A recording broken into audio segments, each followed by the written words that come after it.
Hi friends, welcome to my channel. അപ്പോൾ കുറേ ദിവസമായി ഞാൻ വീഡിയോ ഒക്കെ ഇട്ടിട്ട് കുറച്ച് ബിസി ആയിരുന്നു. കുറേ പഠിച്ചൊക്കെ തീർക്കാനുണ്ടായിരുന്നുകൊണ്ടാണ് ഞാൻ വീഡിയോ ഒന്നും ഇടുന്നത്. അപ്പോൾ ഇന്നത്തെ വീഡിയോ എന്ന് പറയുന്നത് എൻ്റെ മോഡൽ എക്സാം എക്സ്പീരിയൻസിനെ വെച്ചിട്ടാണ്.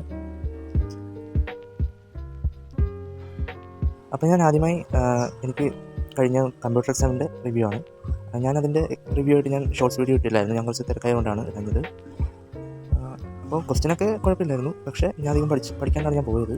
കാരണം അവിടെ സ്കൂളിൽ കുറച്ച് തിരക്കായിരുന്നു, ഫോട്ടോ എടുക്കാൻ അങ്ങനെ ഒരു കുറച്ച് ബിസി ആയതുകൊണ്ട് ഞാൻ അധികം അങ്ങനെ പഠിച്ചില്ല. ഏകദേശം ഇതിലേക്ക് ഞാൻ നോക്കിയിട്ട് പോയിട്ടുണ്ടായിരുന്നു. അതുകൊണ്ട് എനിക്ക് അത്ര എഴുതാൻ പറ്റിയിട്ടില്ല.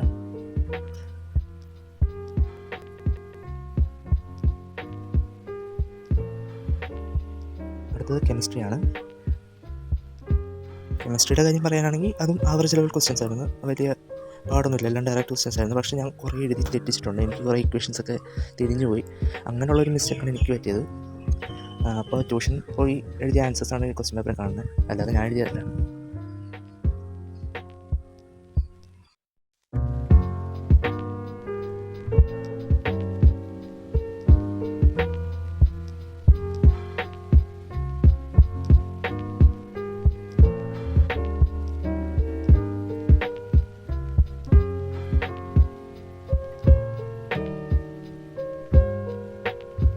അപ്പോൾ അടുത്തതായി സെക്കൻഡ് ലാംഗ്വേജ് മലയാളമാണ്.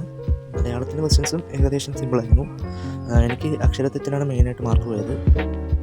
എല്ലാ ക്വസ്റ്റ്യൻസൊക്കെ ഡയറക്റ്റ് ക്വസ്റ്റ്യൻസ് ആയിരുന്നു. വലിയ ട്വിസ്റ്റിംഗ് ആയിട്ടുള്ള ക്വസ്റ്റ്യൻസൊന്നും എനിക്കത്ര ഫീൽ ചെയ്തില്ല. എല്ലാം ഡയറക്റ്റായിട്ടാണ് ചോദിച്ചിട്ടുള്ളത്. ഇനി പബ്ലിക് എക്സാം എന്താകുമെന്ന് എനിക്കറിയില്ല. സിമ്പിളാവട്ടെ എന്ന് വിചാരിക്കുന്നു. അവിടുത്തെ ഇംഗ്ലീഷാണ്. ഇംഗ്ലീഷും വലിയ കുഴപ്പമില്ലായിരുന്നു. എല്ലാം ടെക്സ്റ്റ് ബേസ്ഡൊക്കെ ആയിരുന്നു. ഞാൻ ടെക്സ്റ്റൊന്നും വായിച്ചില്ല, എങ്കിലും വലിയ കുഴപ്പമില്ലായിരുന്നു. ഗ്രാമർ പാർട്ടൊക്കെ ഇത്തിലൂടെ എളുപ്പമായിരുന്നു എനിക്ക്.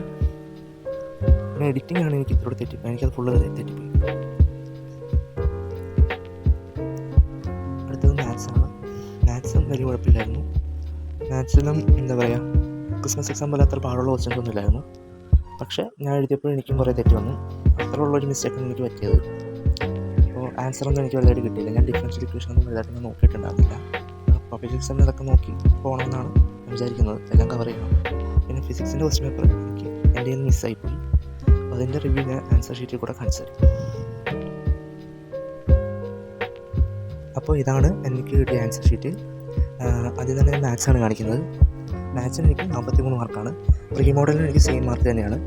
അത് എനിക്ക് മെയിനായിട്ട് മാർക്ക് പോകാൻ കാരണം ഞാൻ ഫൈനൽ സ്റ്റെപ്പ് കൊണ്ട് തെറ്റിച്ചിട്ടാണ്. മിക്കതിന് ഞാൻ ഫൈനൽ സ്റ്റെപ്പാണ് കൊണ്ട് തെറ്റിച്ചിട്ടുള്ളത്. പിന്നെ ഡിഫറൻഷ്യൽ ഇക്വേഷൻ അറിയാൻ നോക്കാത്തതുകൊണ്ട് ഞാനത് എന്തൊക്കെയോ പേർക്ക് എഴുതിയതാണ്. സോൾവ് ബൈ മെട്രിക്സ് ഒക്കെ എനിക്ക് മിക്കതും അറിയാം, പക്ഷേ ഞാൻ ഫൈനൽ ആൻസർ കൊണ്ട് തെറ്റിച്ചുകൊണ്ടാണ് എനിക്ക് മാർക്ക് വാങ്ങിച്ച കാര്യം.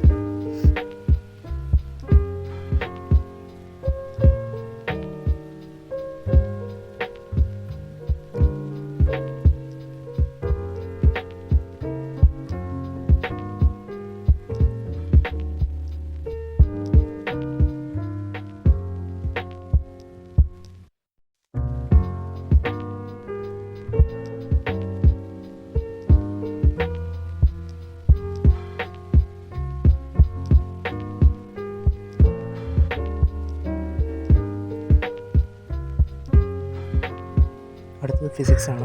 ഫിസിക്സും എനിക്ക് സെയിം മാർക്ക് തന്നെയാണ്, 43. ഫിസിക്സ് ഇതുപോലെയാണ്. ഞാൻ ഡെറിവേഷനൊക്കെ മാത്രമേ പഠിച്ചിട്ട് പോയിട്ടുണ്ടായിരുന്നുള്ളൂ.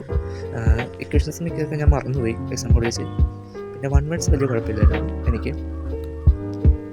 ബാക്കി തിയറി പോർഷൻ എന്ന് പറയുമ്പം എല്ലാം എഴുതിയിട്ടുണ്ടായിരുന്നു, പക്ഷേ ചിലതൊക്കെ എനിക്ക് തെറ്റിപ്പോയി.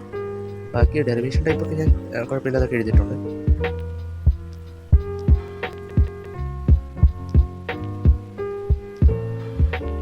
അടുത്തത് മലയാളത്തിൻ്റെ പേപ്പറാണ്. മലയാളത്തിന് എനിക്ക് 74 ഔട്ട് ഓഫ് 80 ആണ്. മലയാളം എനിക്ക് മെയിനായിട്ട് പോയിട്ടുണ്ടായിരുന്നത് സ്പെല്ലിംഗ് മിസ്റ്റേക്കിനാണ് മെയിനായിട്ട് പോയിട്ടുള്ളത്. മിക്കതും എനിക്ക് സ്പെല്ലിംഗ് മിസ്റ്റേക്ക് വന്നിട്ടുണ്ട്. പിന്നെ പബ്ലിക് എക്സാമിന് സ്പെല്ലിംഗ് മിസ്റ്റേക്ക് അധികം നോക്കത്തില്ലെന്നാണ് എനിക്ക് +1 നിന്ന് മനസ്സിലായത്. കാരണം +1 എനിക്ക് ഇതുപോലെയൊക്കെ തന്നെ സെയിം മാർക്കാണ് സ്കൂളിൽ നിന്ന് കിട്ടിയിട്ടുള്ളത്. എന്നാൽ പബ്ലിക്കിന് അക്ഷരത്തെറ്റൊന്നും അധികം നോക്കുന്നില്ല എന്നാണ് എനിക്ക് തോന്നുന്നത്. അപ്പോൾ മെയിനായിട്ട് ടെക്സ്റ്റ് വായിച്ചിട്ട് പോകുന്നതാണ് നല്ലത്. ടെക്സ്റ്റിൽ നിന്ന് വായിക്കുമ്പോൾ നമുക്ക് മിക്ക വേർഡ്സും മെയിനായിട്ടുള്ള വേർഡ്സിൻ്റെയൊക്കെ അക്ഷരമൊന്നും തെറ്റാതിരിക്കും. ഞാൻ ടെക്സ്റ്റൊന്നും അധികം ഞാൻ വായിച്ചിട്ടുണ്ടാകുന്നില്ല. അടുത്ത കെമിസ്ട്രിയുടെ മാർക്കാണ്. കെമിസ്ട്രി എനിക്ക് 46 ഔട്ട് ഓഫ് 60 ആണ്.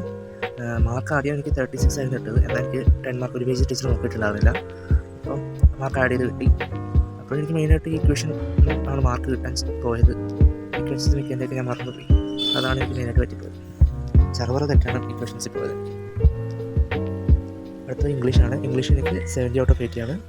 ഇംഗ്ലീഷ് സാധാരണ ഇത്രയൊന്നും കിട്ടാത്തതാണ്. ഇപ്രാവശ്യം എന്താ കിട്ടിയെന്ന് എനിക്കറിയില്ല. ടീച്ചർ അങ്ങനെ എടുത്ത് നോക്കിയിട്ടില്ലെന്ന് എനിക്ക് തോന്നുന്നു. ടീച്ചർ എന്താ പറയുക, ഇപ്പം എല്ലാവർക്കും കൂടെ പെട്ടെന്ന് നോക്കി തന്നുകൊണ്ടായിരിക്കും, എനിക്കറിയില്ല. എനിവേ ഇതൊക്കെയാണ് എൻ്റെ മാർക്ക്. ഇംഗ്ലീഷും ഞാൻ കുറേ എഴുതിയിട്ടുണ്ട്. അപ്പോൾ അതിൻ്റെ വെയിറ്റേജ് അനുസരിച്ചൊക്കെ മാർക്ക് തന്നത്. സാധാരണ എനിക്ക് ഇത്രയൊന്നും കിട്ടാറില്ല.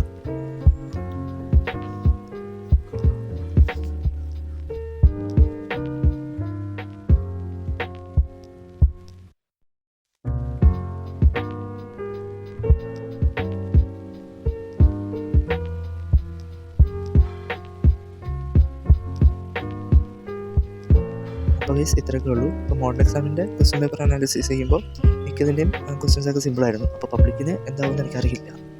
സിമ്പിൾ ആവട്ടെ എന്ന് തന്നെ പ്രാർത്ഥിക്കുന്നു. എനിക്കത്ര പറയാനുള്ളൂ, എല്ലാവർക്കും സിമ്പിൾ ആവട്ടെ. അപ്പോൾ പബ്ലിക് എക്സാമിൻ്റെയൊക്കെ റിവ്യൂ ആയിട്ട് ഇനി വരും. അപ്പോൾ അടുത്ത വീഡിയോ കാണാം. Bye guys.